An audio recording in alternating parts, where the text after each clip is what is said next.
Hi, this is Solomon-Goldstein-Rose. I'm your state representative representing Amherst, Pelham, and the northern half of Granby. Yesterday, I changed my party registration from Democrat to unenrolled, to nonpartisan. And I did that because I wanted to embody in the letter of my registration the nonpartisan spirit that I have approached politics with from the beginning. Some people have been surprised by this, obviously, and have expressed concerns. Some people have reached out with wonderful excitement. But I offered to do a video answering people's questions so that folks who weren't sure how they felt about this could have some of their fears allayed. One of the concerns that some people have asked me about is an idea that this might somehow lose our area clout in the legislature. And in fact, it's the opposite. As a new member of the legislature, from Western Mass especially, no person in this seat right now is going to have clout in the seniority-based system.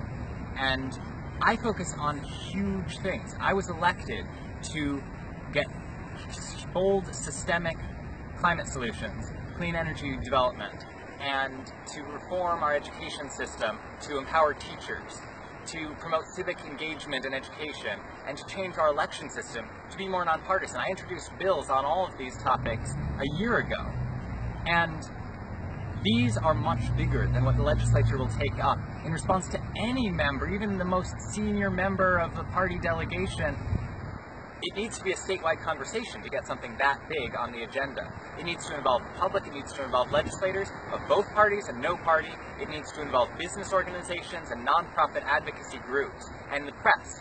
And I'm in a better position now to foster those conversations and to lead those conversations on these issues that our district prioritizes than I was before. Being one of the only nonpartisan registered members gives me a unique voice, and I intend to capitalize on that to bring more attention to our issues and get more done on behalf of our district. I haven't lost any degree of clout that was relevant for getting our priorities done, and I have made friends with my fellow legislators, so the idea that this would somehow lose any position that was doing anything for a district that was important for the way I was going to get things done is not true. In Massachusetts, we already work so nonpartisanly in spirit. Why shouldn't we be a state that makes that true in our systems of electing people, in our registrations, in the influence we have on the rest of the country?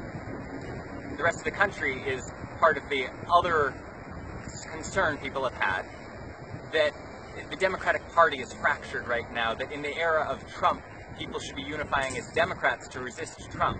And in fact, if you want to elect a different president, as I very much do in 2020, the most important thing will be to get people who voted for Trump the first time, or might consider voting for Trump this time, to not vote for him, to vote for the Democrat instead.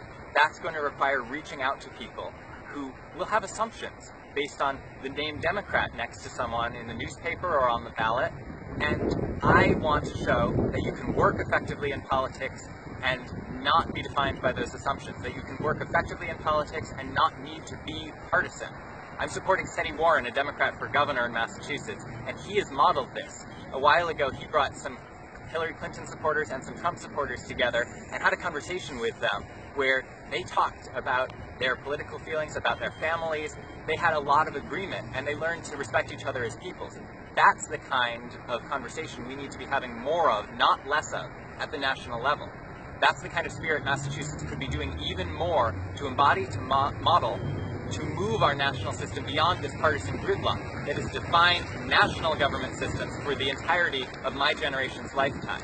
We need to get beyond that, and this is one step that I can help to amplify our district's voice, to be, in letter as well as in spirit, a nonpartisan leader in Massachusetts, to further bold policy solutions, and to set an example of nonpartisan action for the national level.